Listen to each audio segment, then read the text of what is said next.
شروع سے ہمارا یہ رہا کہ نہیں، ہم اردو کی ترقی اور بقا کے لیے لوگوں کو عام فہم زبان پر جو مشاعرے میں آئیں گے، جو زبان کو سمجھیں گے، تبھی وہ زبان کو پڑھ بھی سکیں گے، لکھ بھی سکیں گے، سیکھیں گے بھی.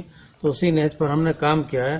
الحمدللہ آج ہم اس مہینے میں ہمارا جو پروگرام ہوا تھا 3300 مشاعرہ تھا، اور اس کی گونج جو ہے پورے ملک میں نہیں، باہر ممالک سے بھی آ رہے ہیں. یہ جو شعر و شاعری کا فن ہے یا مشاعرہ وغیرہ کرانا، یہ کوئی نیا فن نہیں، یہ ہزاروں سال پرانی تاریخ اس کی ہے. مجھے اس وقت ایک وسیم جھنجھانی کا ایک شعر یاد آ رہا ہے کہ میرے لہجے کو شریفانہ بنا رکھا ہے، میرے لہجے کو شریفانہ بنا رکھا ہے، میری تہذیب کو اردو نے بچا رکھا ہے، میری تہذیب کو اردو نے بچا رکھا ہے، اسی اردو نے مجھے بخشی ہے عزت شہرت، اسی اردو نے مجھے بخشی ہے عزت شہرت، اس لیے سینے سے اردو کو لگا رکھا ہے. یہ بابا جی کا بابا جی کے لیے میں نے پڑھا ہے، کیونکہ واقعی بابا جی نے اردو کو ایک نئی جان بخشی.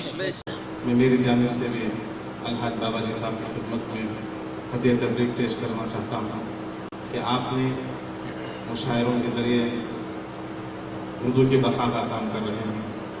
اللہ کا فضل ہے کہ بزم شاہین کو آپ نے بنگلور سے نکال کر تمام ملک میں پہنچا دیا ہے. ابھی حیدرآباد میں دیکھیے اب دوسری لینگویج کا انہوں نے درجہ دے دیا ہے اردو کو. ایسا اگر ہر اسٹیٹ کرنے لگے تو دلی میں دوسری لینگویج ہو جائے گا، کرناٹکا میں اردو کی دوسری لینگویج ہو جائے گا، ہندوستان میں ہونی چاہیے. تو میرے خیال سے اردو کی تو ترقی ہوگی. پچھلے 10 سالوں سے ریاض بھائی جو میرے چھوٹے بھائی جیسے ہیں، انہوں نے بابا جی سے پہچان کرائی ہے. تب سے میں ان کا فین تو نہیں بول سکتا، دیوانہ ہو گیا.